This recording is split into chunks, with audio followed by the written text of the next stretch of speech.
welcome or welcome back to my channel. Today's video is going to be my favorite books. And I'm so excited because I have filmed this video in the past. It has since been privated because I'm just very excited. I feel like it's kind of a vulnerable topic to show someone your favorite things because it's an indicator of who you are, what you value. You could debate that. I have purged my shelves and I have found my favorite books. Arguably, these are kind of a lot. I will also say a good majority of these books are comfort reads, so don't judge me. Let's get into it. I'm gonna go in chronological order because who's gonna stop me? It just makes sense. So we're gonna start with the oldest favorites and move on to the most recent ones that you guys are probably gonna recognize. Our first book is The Clique. 10 points to you if you recognize this book or this movie or anything about this. So The Clique is a part of a series by C. Harrison, and they are, how do I explain this? Middle school girl drama books, and I ate these up. I ate these things up. At a young age, I was exposed to The Clique in the form of a movie, and I truly do believe that that has influenced my personality and the way that I talk and behave and everything about that, for better or for worse. But that is one of my all-time favorite movies. My sister and I constantly are quoting it to each other. When I was in middle school, I read all of the books, and I have the first one still because it's just kind of a memento to the series as a whole. Some might argue this is where I get my attitude from. Our next book is The Clockwork Princess, which is from the Infernal Devices series, which is the prequel to the Shadowhunter series, which is all by Cassandra Clare. That was a mouthful. So this is in the Shadowhunter verse, so this is where you have demons and entities that also exist in our regular human world. It's like magical realism. But this series, 3 books, are in the 1800s in London. And so it also has this mix of historical fiction, which is really fun. There's a love triangle and it just like...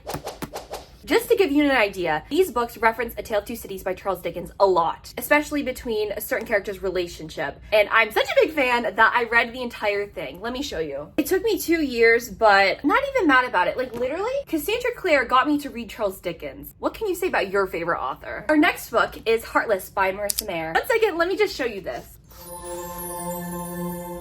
Literally one of the best books that I own. Before we get into the content of this book, because I've talked about this book numerous times on this channel, you guys already probably know it's a Queen of Hearts retelling. So I checked this out at the library when I was little. I was in 8th grade, and I saw it and I was like, oh wow, the roses, the black cover. I thought it was gorgeous-tastic, which it is. And so I read the book not knowing what it was, and I'm like shocked because Queen of Hearts, you know it's gonna end in a tragedy. After I finished it though, I begged my mom to take me to the store, and she did. I remember it was like late at night, but she drove me all the way to Target and I bought this. First of all, I love my mom. And second of all, this cover is just actually so gorgeous and I'm obsessed with it. But yeah, I just love this book. It's very whimsical and sweet. It gives off Once Upon a Broken Heart vibes, except again, it's a tragedy. I'm trying to warn you so you're not shocked as I was. But I think it's just such a fun little story. And if you cut out the last like 50, 100 pages, you get that little YA cute, I'm not like other girls type of vibe. I like that. Okay, so next we have A Summer Peace by John Knowles, and this is not, I don't know. I debated putting this on the list because I reread it earlier this year and I just didn't hit the same. I didn't really like it as much. I'm still gonna keep it here just because it was a pivotal book for me at the time when I read it. I think I was 10, 11, 11, 12, 12, 13. Oh my god. Okay, I was 13 or 14 at the time, and this is a coming of age story between 2 best friends at a military boarding school and how one's hidden envy and jealousy manifests into this tragedy that befalls the best friend and how that kind of spirals into this internal conflict between the 2 of them. Oh, I annotated it. Wait, what? Some people do not like when you write in books. I don't mind. I go in with pencil though, like I'm not using Sharpie or anything. I just think it's so fun to like write in the margins, you know? Sad face emoji. I like just made up my mind now in this present moment, but yeah, I would still consider this on my favorites list because although now personally, would I rate The Clique as my favorite book as of right now? Arguably no, but I know at the time when I read this, I absolutely loved it and adored it, and I remember bawling my eyes out and feeling for the characters and feeling so seen and having a protagonist be so fatally flawed. And so I really do, I like how it kind of changed my taste in books over time as well. So next we have Anne of Green Gables, which I love. If you don't know anything about me, I love Anne of Green Gables. I love Anne with an E, the movie on Netflix. So good. I'm actually really mad they discontinued it. It wasn't renewed for another season. Rip in the chat. I've annotated the crap out of this book because I love it that much. So Anne of Green Gables follows Anne Shirley Cuthbert as she travels to Avonlea and is taken in by this brother and sister pair, and kind of just how she grows up over time and her relationship with the town and how they almost kind of bully her. I don't treat her as an outcast, and how she finds refuge with the siblings and also kind of just makes connections in the community and brings out this vibrance that really wasn't there. I really like this. I love Anne. She's one of my favorite fictional characters, and she just has such a creative mind and life about her that even in page, it's coming out, which I think is so beautiful. Yeah.